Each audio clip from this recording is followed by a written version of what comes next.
5월 10일 월요일 새벽 예배 본문의 말씀은 베드로 후서 3장 8절로 마지막 절 18절까지 말씀이 되겠습니다. 자, 이제 오늘로써 베드로 후서가 끝납니다.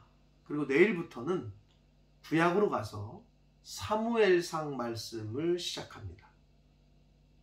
오늘까지 이제 베드로 후서의 말씀을 마치고 내일부터는 사무엘상으로 함께 은혜를 나누도록 하겠습니다. 자, 베드로후서 3장 마지막 단락입니다. 이제 베드로후서의 마지막 부분이에요. 이제 끝나는 부분입니다. 자, 여기서 정말 결론과 같은 말씀을 베드로 사도가 합니다.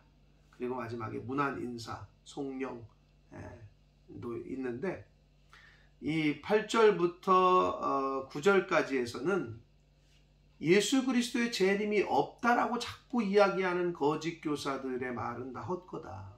그리고 주의 재림은, 예수님의 재림은 분명히 말씀대로 임할 것이고 지연되는 것 같으나 그것은 왜 그런 느낌이 있느냐, 그리고 왜 지연되는 것처럼 여겨지느냐, 그것은 하나님께서, 즉 예수 그리스도께서 모두가 다 회개할 수 있는 시간을 주시는 거다. 모든 인간들이 회개하고 돌아오기를 기다리시는 하나님의 마음이다. 자, 이러한 말씀들이 있습니다. 자, 한 절 한 절씩 보시면서 마지막 베드로 사도의 그 마지막 우리 교훈했던 말씀을 함께 받도록 하겠습니다. 8절입니다. 사랑하는 자들아, 죽게는 하루가 1000년 같고 1000년이 하루 같다는 이 한 가지를 잊지 말라. 사실 이 말씀은 시편 90편 4절의 말씀을 인용을 한 겁니다. 죽게는 하루가 1000년 같고 1000년이 하루 같다. 하나님 앞에서의 그 시간은 우리 인간들이 생각하는 시간과 다르다는 거예요. 때가 다르다는 거예요. 그래서 유대인들은 헬라어에는 카이로스와 크로노스, 시간의 개념이 두 가지가 있잖아요. 카이로스는 하나님의 시간, 하나님의 때. 크로노스는 그냥 일반적인 우리 세상의 시간. 그래서 하나님께는 하나님이 생각하실 때 하루가 1000년 같고 또 하나님이 생각하실 때 1000년이 하루 같을 수 있다는 것을 잊지 말아라. 그러니까 니네들이 생각할 때 왜 안 오시나, 왜 이렇게 오래 걸리나, 이거지 하나님 편에서 볼 때는 그게 그런 개념이 아니다라는 것을 먼저 언급을 하면서 9절을 봅니다. 주의 약속은 어떤 이들이 더디다고 생각하는 것 같이 더딘 것이 아니라는 거예요. 오시겠다고 하신 약속이 왜 이렇게 늦어지냐? 늦어지는 게 아니고 오직 주께서는 너희를 대하여 오래 참으시고 계신 것이고 아무도 멸망하지 아니하고 다 회개하기에 이르기를 원하시기 때문에 기다리고 기다리시는 거다 라고 하나님 아버지의 마음, 예수 그리스도의 마음을 전하고 있습니다. 그게 주님의 마음이라는 거예요. 그러나 예수님께서 오래 참고 기다리시지만 그러나 10절 주의 날이 도적과 같이 올 것이다. 예수님께서 공생의 기간 동안에 마태복음 24장에 보면 예수님께서 경고하셨어요. 가르쳐 주셨어요. 주의 날은 도적과 같이 온다. 도적과 같이 오니까 그날에는 하늘이 큰 소리로 떠나가고 물질이 뜨거운 불에 풀어지고 땅과 그 중에 있는 모든 일이 드러나리로다. 예수 그리스도 재림하실 때에 나타날 자연 현상을 이야기를 하는데 온 우주 전체가 다 뒤집어지고 이제는 다시 리셋이 될 거라는 것을 이야기를 해주고 있는 거예요. 주의 재림 때에, 예수님 재림하실 때 나타날 현상들, 그렇기 때문에 이거에 근거해서 너희는 이 마지막 종말로 마지막 때를 사는 자처럼 살아야 된다라는 걸 권면하고 있습니다. 11절을 봅니다. 이 모든 것이 이렇게 풀어지니 다 리셋이 된다는 거예요. 이 우주 만물이. 너희가 어떠한 사람이 되어야 마땅하냐, 어떻게 살아야 되는 것이 마땅하냐, 거룩한 행실과 경건함으로 살아야 된다. 거룩하고 경건하게.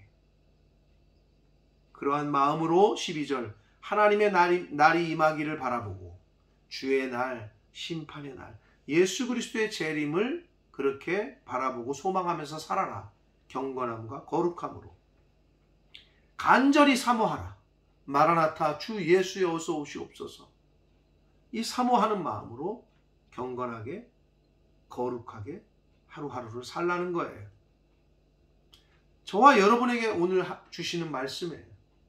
이 말세 치마를 살고 있는 저와 여러분이 예수 그리스도의 재림을 기대하고 소망하며 거룩하게 경건하게 살라고 말씀해 주시고 있습니다. 그날에 하늘이 불에 타서 풀어지고 물질이 뜨거운 불에 녹아지려니와 우주 만물이 다 리셋이 돼요. 정확하게 어떤 걸 말하고 있는지 우린 잘 몰라요. 그러나 아무튼 우주 전체가 다 하나님의 방법으로 리셋이 됩니다. 13절 우리는 그의 약속대로 의가 있는 곳인 새하늘과 새 땅을 바라봅니다. 하나님께서 예수 그리스도를 통해서 우리를 의롭다 여겨주셨고 칭의, 의롭다 불러주셨어요. 그래서 이제는 너희가 죄의 자녀가 아니라 하나님의 자녀다. 새하늘과 새 땅, 천국이 너희 것이다. 이렇게 이제 말씀을 하셨는데, 약속하셨는데, 새하늘과 새 땅이라는 말씀은 그 이사야 65장과 66장 그리고 계시록에서 계속 언급이 됩니다. 한마디로 천국입니다. 새하늘과 새 땅. 지금의 하늘과 지금의 땅이 아니라는 거예요. 새로운 하늘과 새로운 땅.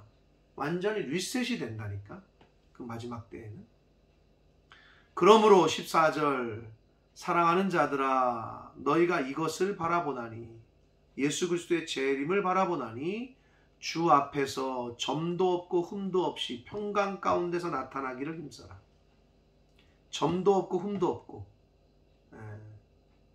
그 베드로후서 2장에는 그 멸망당할 그 저주의 자식이라고 불렸던 거짓 그 교사들, 그들은 점도 있고 흠도 있고 그랬단 말이에요. 그러나 우리 성도들은 점도 없고 흠도 없는 삶을 마지막 때에 살아야 된다. 그리고 평강 가운데서 나타나기를 힘쓰라 그랬는데, 이 평강, 샬롬, 에이레네의 개념은 어떨 때 평강이냐 하면 하나님과의 관계가 내가 온전히 잘 유지되고 있을 때 평안한 거예요. 결국은 점도 없고 흠도 없이 경건하게 거룩하게 이 땅을 예수 그리스도의 재림을 바라보면서 살아야 되는데, 평강 가운데 나타나기를 힘쓰라는 얘기는 하나님과의 관계가 온전한 가운데서 예수 그리스도, 예수님과의 관계, 내 믿음이 온전함 가운데에서 그렇게 나타나기를 힘써라 라고 교훈해 주고 있습니다. 15절을 봅니다. 또 우리 주의 오래 참으심이 구원이 되는 줄로 여기라. 왜 예수님께서 안 오시느냐? 더딘 것처럼 느껴지느냐? 앞에서도 얘기했습니다만은 회개할 기회를 기다리고 계신다. 기회를 주신다. 그래서 15절에 말씀하시는 것처럼 하나님이 오래 참으시는 것이 곧 구원이 되는 줄로 알라. 그러면서 우리가 사랑하는 형제 바울도 그 받은 지혜대로 너희에게 이같이 썼다. 재림에 관한 이야기를 사도 바울도 자신의 서신에서 계속 언급을 했거든요. 그런데 16절 또 그 모든 편지에도 이런 일에 관하여 재림에 관한 마지막 때에 관한 이야기를 썼는데, 그 중에 알기 어려운 것이 덜어 있었는데 무식한 자들, 거짓 교사들과 같은 자들과 굳세지 못한 자들이, 믿음이 연약한 자들이 다른 성경과 같이 그것도 억지로 풀다가 스스로 멸망에 이르렀다. 하나님의 뜻대로 성령의 은혜대로 그리고 사도들로부터 온 잘 가르침을 받아야 되는데 자기 입맛대로, 자기 생각대로, 자기 의지대로 억지로 성경을 해석하다가 멸망당했다는 거예요. 너희들 그러지 말라. 조심하라. 그러므로 17절 사랑하는 자들아 너희가 이것을 미리 알았은지 하나님의 말씀 그리고 예수 그리스도의 재림, 종말의 때 이런 종말과 재림에 관한 진리를 미리 알았으니, 배웠으니 무법한 자들, 즉 거짓 교사들처럼, 그리고 자기 유익을 위해서 성경을 해석하는 자들처럼 미혹에 이끌려 너희가 굳센 데서 떨어질까 조심하라. 거짓 교사들과 자기 생각대로 성경을 해석하는 자들처럼 그렇게 미혹되지 않도록 조심하라는 거예요. 잘 분별하라는 거예요. 영들을 잘 분별하라는 거예요. 18절 오직 우리 주 곧 구주 예수 그리스도의 은혜와 그를 아는 지식에서 자라가라 라고 말합니다. 그러니까 베드로 사도가 그 안다라는 말, 야다, 에피그노시스, 처음에 그 베드로후서 1장을 하면서 말씀을 드렸는데, 예수 그리스도를 아는 지식, 은혜와 그를 아는 지식에서 자라가라 라고 말합니다. 그러니까 믿음 생활, 신앙 생활은 예수 그리스도의 은혜와 예수 그리스도, 즉 복음, 말씀을 배워가고 알아가고 더 자꾸 배워가고 익혀가는 그런 것이 신앙생활이라는 거예요. 그래서 성경을 공부해야 되고 배워야 되고 양육받아야 되는 이유가 여기 있습니다. 자라가지 않으면, 사람이 멈추면 어떻게 돼요? 성장이 멈추면 죽은 거예요. 그거는 자라가려고 힘써야 된다. 영광이 이제와 영원한 그날, 영원한 날까지 그에게 있을지어다. 하나님을 찬양하면서 끝맺고 있는데, 이 마지막 18절의 교훈이 결국은 최종적으로 하고 싶었던 얘기예요. 베드로 사도가 예수 그리스도의 은혜와 그를 아는 지식에서 자라가라.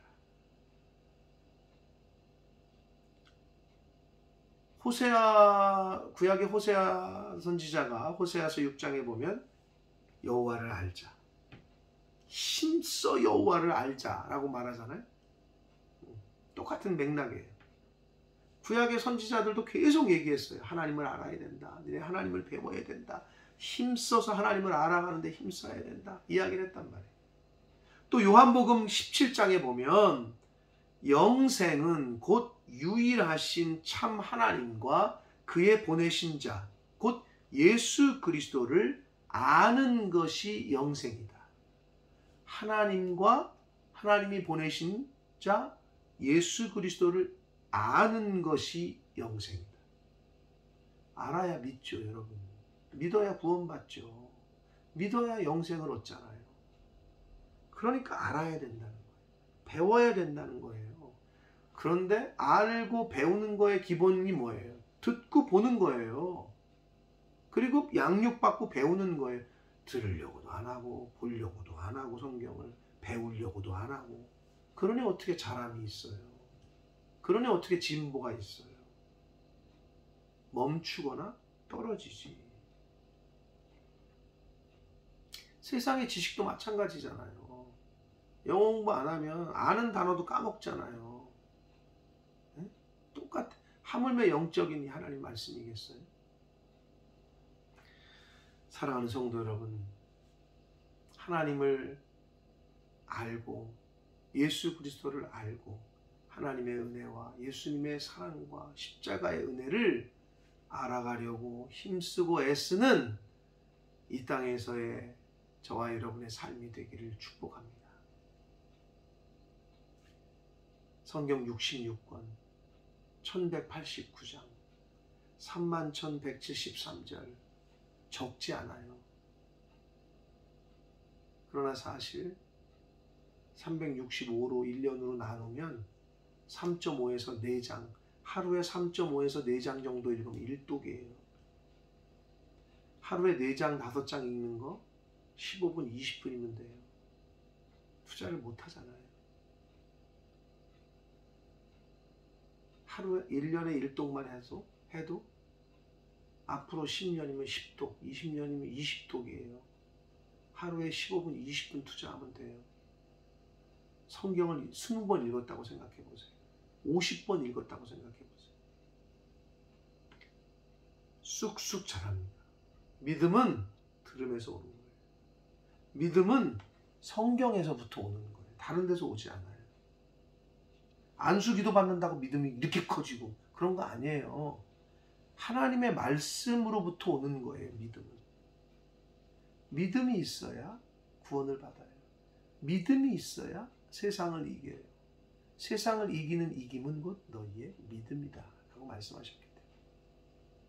사랑하는 성도 여러분, 힘써 여호와를 알자, 힘써서 하나님을 알자라고 외쳤던 호세아 선지자, 그리고 베드로 사도 예수 그리스도의 은혜와 예수 그리스도를 아는 지식에서 자라가라 하셨던 말씀 잘 기억하셔서 남은 인생 가운데 하나님을 알고 예수 그리스도를 아는 지식에서 매일매일 자라갈 수 있도록 하나님의 말씀을 잘 듣고 읽고 묵상하고 배우고 양육받고 양육하는 그러한 이 땅에서의 신앙생활 하시는 저와 여러분 되시기를 예수 그리스도 이름으로 축복합니다. 기도하겠습니다. 살아계신 하나님 아버지,